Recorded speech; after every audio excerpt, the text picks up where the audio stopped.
C'était une voiture formidable pour rouler dans le sable. Elle était solide, polyvalente et ne consommait pas trop d'essence. Charge utile, 2 hommes et leur équipement. En opération, on pouvait en mettre un 3e à l'arrière. Ce véhicule à 4 roues motrices de 1250 kg est doté d'un moteur à 4 cylindres. Mais les Jeeps des SAS sont largement modifiés pour répondre à leurs besoins. Voici une Jeep Willys de 1942, trouvée dans une casse en Égypte il y a plusieurs années.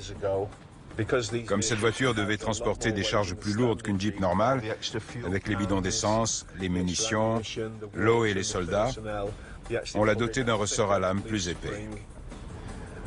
Ces sacs étaient appelés des sacs de secours. Si le véhicule était endommagé, les hommes pouvaient y trouver un nécessaire de survie qui leur permettait de s'en sortir. Ici, on a un jerrycan allemand. Les Anglais ont copié ce modèle et lui ont donné ce nom qui signifie littéralement « bidon de Bosch ».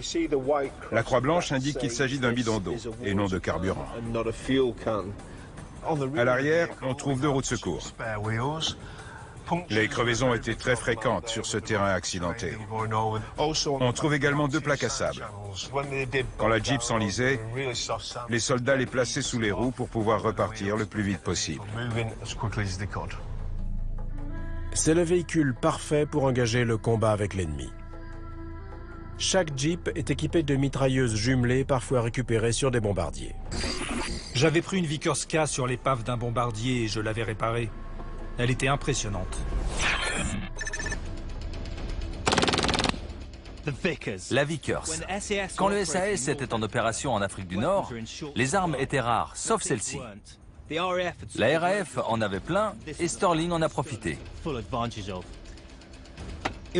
Elle avait un chargeur camembert contenant 100 cartouches de 303. Elle tirait 1000 coups par minute. Mais ce n'était pas assez pour Sterling. Il en a monté 2 à l'avant de la Jeep. C'était parfait pour un raid. Pour les jeunes recrues du SAS, c'est une arme impressionnante.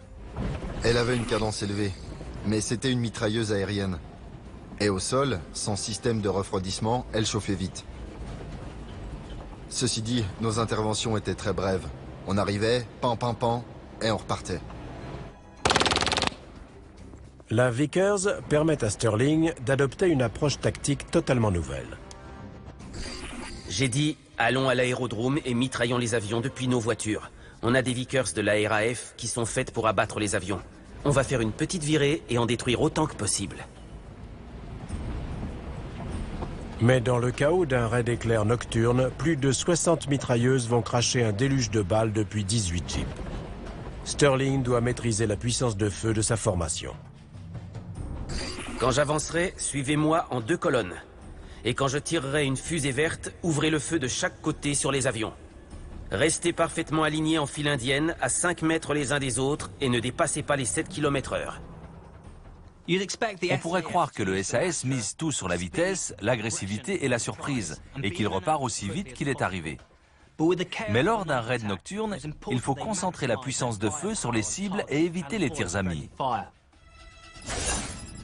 Dans le véhicule de tête, accompagné de son armada qui le suit en toute sécurité, Sterling n'a qu'à tirer une fusée éclairante verte pour déclencher une double bordée. Quand on a tiré, le bruit était assourdissant. J'ai dû faire attention à ne pas me pencher en avant ou en arrière dans la ligne de mire. Grâce à cette formation en pointe de flèche, avec la Jeep de Sterling qui tire vers l'avant suivie des 2 colonnes qui tirent à droite et à gauche, le convoi a un angle de tir impressionnant. Bien qu'un tel assaut massif en Jeep soit une première, la répétition générale persuade Sterling que l'opération a de bonnes chances de réussir.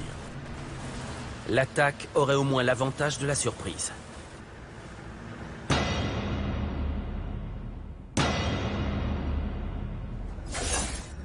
Sterling et sa flotte ne sont plus qu'à 8 km de l'objectif, mais ils ont été retardés par des crevaisons. Cela ne surprend guère le soldat aguerri qu'est Carol Mather. On a crevé 15 fois avant d'atteindre notre objectif, et à chaque fois, il fallait faire une halte de 5 minutes. Bien sûr, on était en surcharge, comme toujours. Et ça abîmait les pneus, les ressorts et même les carters. Le relief s'aplanit et le sol devient plus dur, ce qui indique qu'ils approchent de la plaine côtière. Le convoi s'immobilise.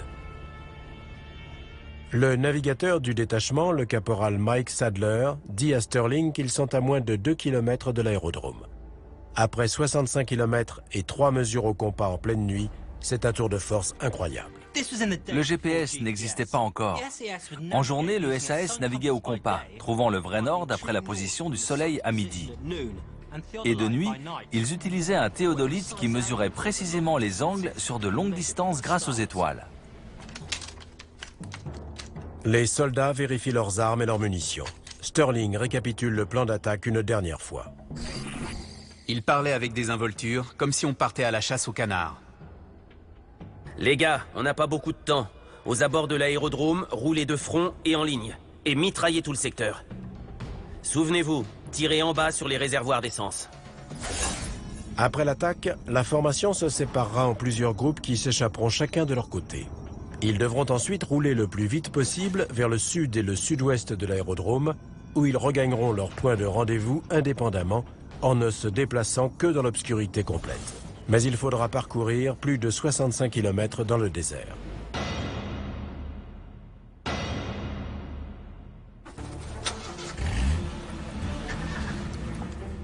À cause des retards, il ne reste plus que 2 heures de nuit.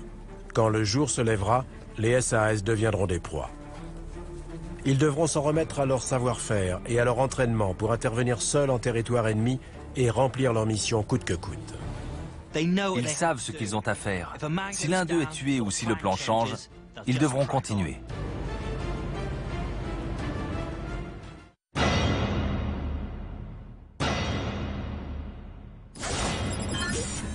Les hommes de Sterling et leur jeep armé se déploient et foncent vers l'aérodrome.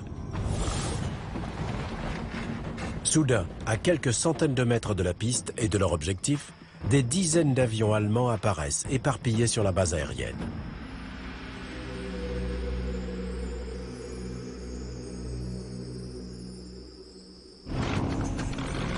Les SAS sont encouragés par la vision de ces nombreux avions comptant parmi les plus redoutables de l'époque. Ils voient des Heinkel 111.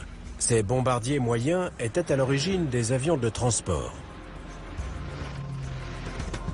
Parmi les chasseurs, il y a des Messerschmitt et le cauchemar des SAS, le Stuka, avion d'attaque au sol extrêmement polyvalent et efficace. Chaque seconde compte. Les hommes de Sterling sont prêts. Leurs 18 jeeps roulent à tombeau ouvert vers la piste. On a foncé sur l'aérodrome. Il n'y a plus de retour possible. Mais soudain, alors qu'ils approchent, la piste s'illumine. Les SAS semblent être tombés dans un piège. Ils s'apprêtent à livrer le combat de leur vie. Je croyais qu'on était repérés, mais c'était un avion qui atterrissait. C'était une aubaine. J'ai écrasé l'accélérateur et j'ai foncé vers lui. C'était un énorme coup de chance pour Sterling et ses hommes. Ils se savaient au bon endroit et leur objectif était éclairé. Ils allaient s'en donner à cœur joie. Sterling fait feu sur le Heinkel qui se pose. Les autres jeeps en font autant avec leurs Vickers jumelés.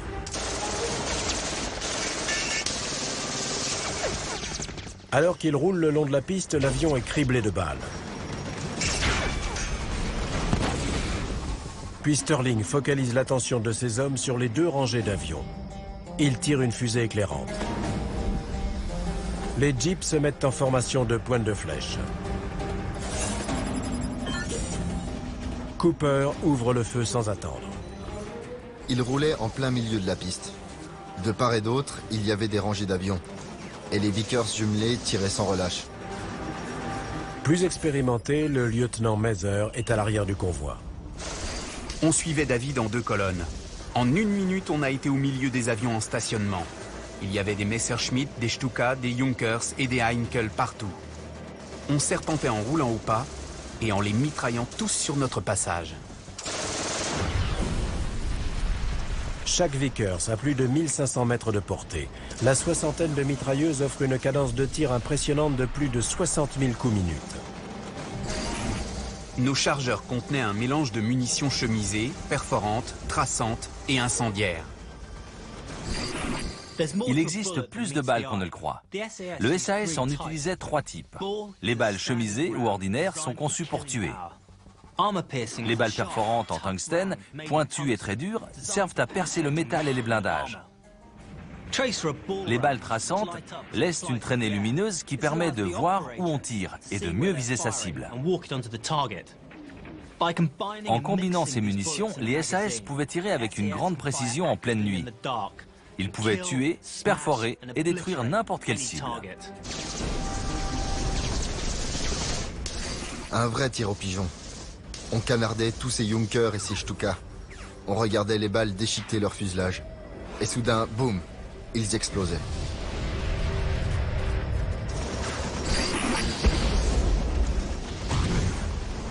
Certains avions étaient seulement à une quinzaine de mètres. J'étais en queue de colonne. Quand je passais devant eux, ils explosaient en faisant un bruit assourdissant. Et l'air était brûlant. L'ennemi n'a pas l'intention de se laisser faire. Les soldats se précipitent pour lancer une riposte cinglante. Canons antiaériens, mortiers et armes légères prennent pour cible le convoi de jeeps. Touché à la tête, un des mitrailleurs, le caporal John Robson, est tué sur le coup. Les hommes de Sterling, exposés sur la piste et éclairés par les avions en flammes, commencent à essuyer un déluge de feu.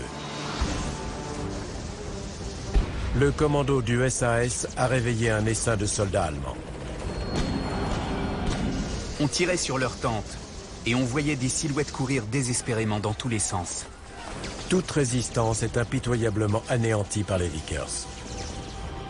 Mais soudain, une des positions antiaériennes commence à tirer des obus sur le convoi. On était en plein virage quand un canon anti-aérien situé à près de 300 mètres s'est mis à nous canarder. Nos mitrailleuses de droite ont riposté. Mais au centre de la colonne, une Jeep a été touchée. La Jeep de Sterling est touchée de plein fouet. Tout à coup, il y a eu une explosion énorme et on s'est arrêté. David a crié « Sea Kings, descends voir ce qui se passe !»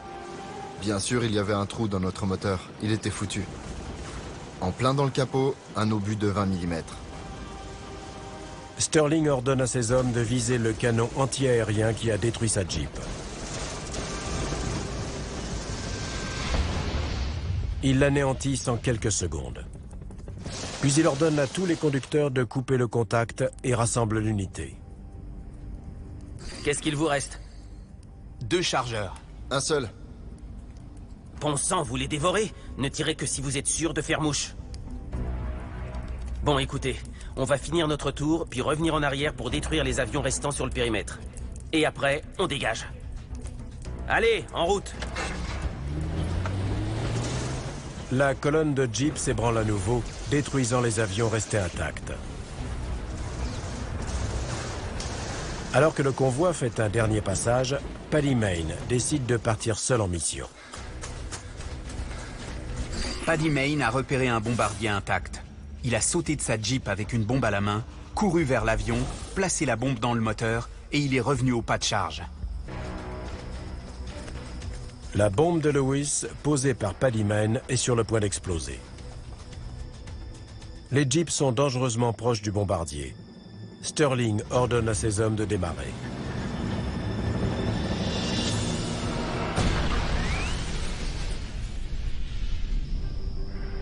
Se repliant en toute hâte, les soldats d'élite du SAS échappent de justesse au violent souffle de l'explosion. Leur funeste devoir est accompli. On avait détruit 30 avions, on en avait endommagé encore plus et perdu un homme. Tout cela en 15 minutes. 6 Jeeps ont été touchés, mais roulent encore. 3 sont détruites. Mais les SAS ne peuvent laisser un de leurs précieux véhicules de combat tomber aux mains de l'ennemi. Il y a 2 choses qu'ils tâchent de ne jamais laisser derrière eux. Un homme et du matériel. L'ennemi pourrait en tirer des renseignements précieux. Ils placent une bombe sur la Jeep détruite. Sterling et Cooper montent dans une autre Jeep et se serrent contre le corps du mitrailleur John Robson. Le convoi sort de l'aérodrome à pleine vitesse et bat en retraite. On a filé pied au plancher. Des avions explosaient dans tous les coins. Et la Jeep qu'on avait abandonnée a sauté en faisant une boule de feu. Mais le plus dur reste à faire. Il faut maintenant rentrer sain et sauf. Les Vickers étant à court de munitions, les SAS n'ont plus que leurs armes personnelles pour se défendre. Sterling a persuadé le commandement de nous laisser prendre nos Thompson et nos revolvers. On avait tous des Webley. Ce n'étaient que des armes de défense. Le revolver Webley, l'arme de service des officiers britanniques. Il était conçu pour être caché sous l'uniforme et porté en permanence. Mais il était très imprécis au-delà de 10 mètres. Il tirait du calibre 38. Il était simple et avait peu de pièces mobiles. Il risquait donc moins de s'enrayer ou de faire long feu.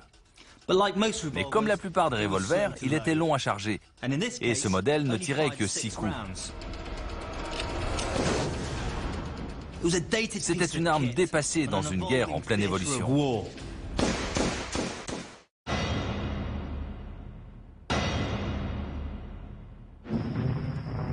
Laissant derrière eux plus de 30 avions en flammes, les SAS se séparent en petits groupes conformément au plan original de Sterling. On s'est fondu dans le désert par groupe de 2 ou 3, comme convenu. Ils se dispersent, cherchant à distancer l'ennemi le plus vite possible. Il y a 2 façons de se replier pour un commando. Rester ensemble pour multiplier la puissance de feu, les réserves et les munitions, ou se séparer pour être plus difficile à pister. Les hommes de Sterling savent que dès les premières lueurs du jour, l'aviation ennemie les pourchassera dans le désert. On conduisait très vite en se repérant grâce aux étoiles et en scrutant l'horizon à l'affût de cette pâleur annonçant l'aube.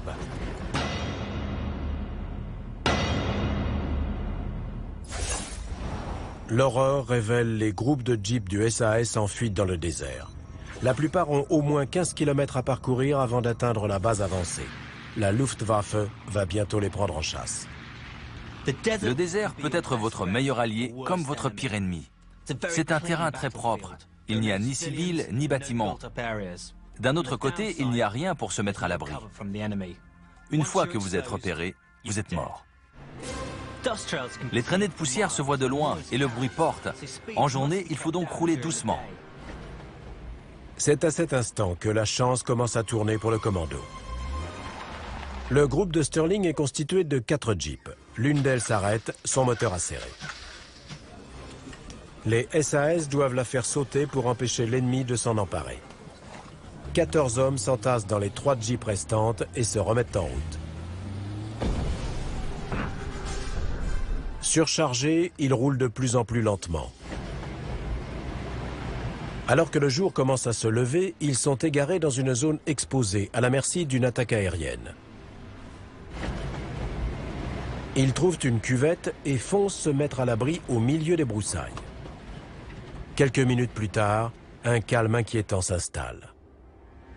Ils en profitent pour se reposer et enterrer leurs camarades. Nouvelle recrue du SAS, John Robson n'avait que 21 ans quand il est tombé à Sidi Hanish. Aucune prière n'a été préparée, Sterling improvise un mémorial. On s'est brièvement recueillis autour de sa tombe. Il n'y avait pas de croix. Mais à cet instant, au milieu de nulle part, il y avait de la dignité. Arrivé à une trentaine de kilomètres de la base opérationnelle avancée, Carol Mazer et son groupe ont un coup de chance. Les étoiles s'estompaient, et l'aube nous a fait un cadeau inespéré. Une épaisse couche de brouillard nous a enveloppés, nous permettant de poursuivre notre route sans être repérés. Mais la chance tourne. Une demi-heure plus tard, le brouillard se dissipe, faisant d'eux des proies faciles pour les avions allemands. Devant nous, il y avait de petits buissons clairsemés. On a découvert un coin avec quelques arbustes de taille modeste. On a dispersé nos jeeps au milieu et on les a camouflés. Pour survivre dans le désert, il faut maîtriser l'art du camouflage. Les SAS n'ont pas leur égal pour se fondre dans un paysage désolé. Quand on roule de nuit, il faut se cacher en journée en dissimulant les véhicules dans l'ombre et bien sûr, en les peignant en rose. Pour casser la silhouette des Jeeps, plutôt qu'un beige désert uni, les SAS utilisaient différentes combinaisons de peinture.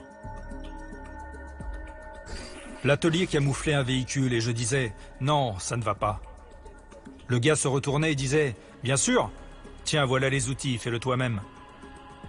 Quand j'avais terminé, il piquait un fou rire. Il disait que la Jeep semblait sortir d'un champ de foire. Elle était peinte en rose, bleu, vert et jaune pastel. Ceux qui détestent le désert le trouvent terne et marron, mais ceux qui l'aiment y voient des couleurs superbes. J'adorais le désert. Même avec un camouflage parfait, les hommes risquaient toujours d'être repérés par l'ennemi. Pour ne pas être pris avec leur véhicule, ils se cachaient et les surveillaient à distance.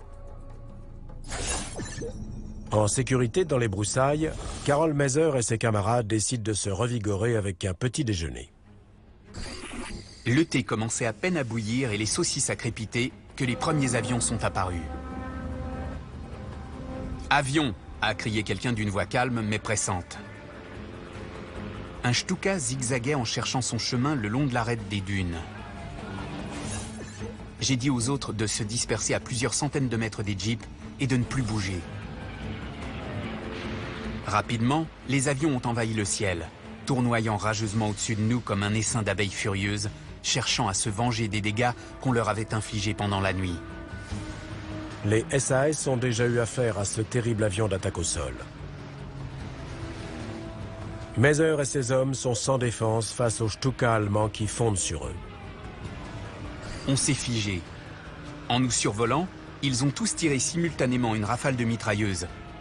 Non pas sur nous, mais sur la paroi qui était derrière. Ils ne pouvaient pas nous voir.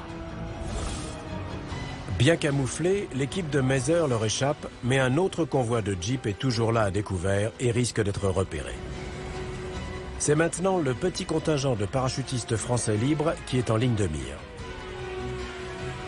L'aspirant André Zirnaeld est touché à l'épaule. Il saute hors de sa Jeep avec le conducteur et tente de fuir, mais il est abattu. C'est la seconde victime du raid de Sidi Hanish. Les Stuka attaquent 9 fois avant de se replier. Mais quand ils reviennent, ils savent précisément où trouver les Jeeps en fuite.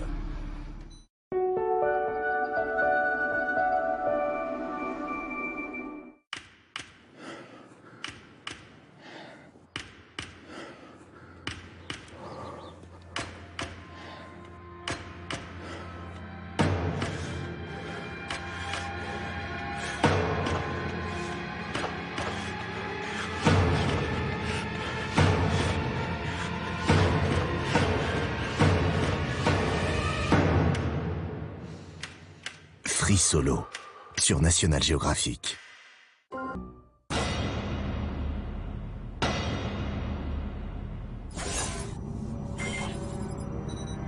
Carol Mazer attend impatiemment la nuit pour pouvoir quitter sa position camouflée.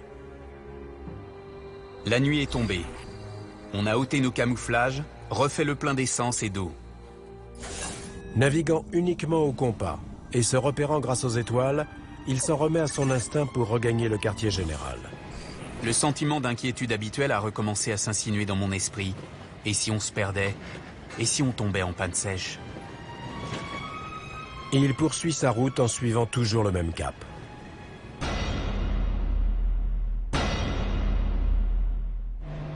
L'équipe de Sterling n'a plus que 80 km de carburant quand elle atteint une crête. À une cinquantaine de mètres en contrebas, quelques hommes s'activent autour d'un camion recouvert d'un filet de camouflage. Enfin rentré à la base. Après un jour et une nuit de fuite effrénée, l'équipe est revenue à l'endroit exact de la base opérationnelle avancée. À côté du camion, quelques hommes préparent du thé. Décontracté, Paddy Mayne a devancé Sterling. C'est un joli coup. Mazer et son équipe sont là, eux aussi. Ils sont arrivés les premiers, plus tôt dans la matinée. Je reconnaissais chaque pierre. Juste devant moi, sous mes yeux, il y avait un camion militaire drapé dans son filet de camouflage. Je ne m'étais pas trompé. Je suivais le bon cap et mes calculs étaient justes. À l'exception des 2 hommes tués en opération, tout le monde rentre sain et sauf à la base ce matin-là. Le raid intrépide du SAS a détruit 25 avions et en a sérieusement endommagé au moins une douzaine d'autres. Bien que chacun considère l'assaut comme un succès, le commandant Sterling n'est pas satisfait. Il rassemble ses hommes. C'était loin d'être réussi. On aurait dû détruire tous nos objectifs. Certains ont mitraillé tout ce qu'ils voyaient au lieu de m'écouter. Il fallait tirer vers le bas et viser les cibles toutes proches. Si vous aviez mieux visé, on aurait pu détruire tous les avions, au lieu d'en abîmer quelques-uns. Le savon que Sterling passe à ses troupes illustre parfaitement son niveau d'exigence vis-à-vis du détachement L. Je ne voulais pas que mes hommes s'endorment sur leur laurier.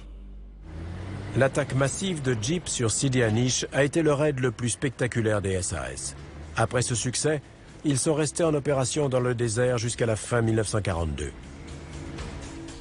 Au total, les hommes du détachement L ont mené plus de 40 raids et ont dit avoir détruit 320 avions des forces de l'Axe. Sterling a jeté les bases de toutes les forces spéciales à venir. En détruisant les avions à Sidi Anish, le SAS a non seulement affaibli la Luftwaffe et sa puissance aérienne, mais aussi les forces terrestres allemandes qui, par ricochet, ont eu des difficultés à se ravitailler. Juillet 1942 marque un tournant dans la Seconde Guerre mondiale. L'avancée de Rommel est stoppée à El Alamein. Les Alliés le repoussent hors d'Égypte en 3 mois et du reste de l'Afrique en 1 an. Le SAS entre dans la légende. Il a fait plus de dégâts que toutes les autres unités comparables. Avec le raid de Sidi Anish, Sterling, que Rommel surnommait le commandant fantôme, a atteint l'apogée de sa carrière à la tête du SAS. Mais le vent allait bientôt tourner. En janvier 1943, il a été capturé par les Allemands pendant un raid. Il s'est échappé avant d'être à nouveau capturé par les Italiens. Après 4 autres tentatives d'évasion, il a été envoyé au château de Colditz, au cœur de l'Allemagne, où il est resté emprisonné jusqu'à la fin de la guerre. Sir David Sterling, le père fondateur du SAS, a été anobli en 1990. Paddy Mayne a poursuivi seul ses équipées destructrices en Afrique du Nord avant d'être promu lieutenant-colonel et commandant du 1er régiment de SAS nouvellement créé.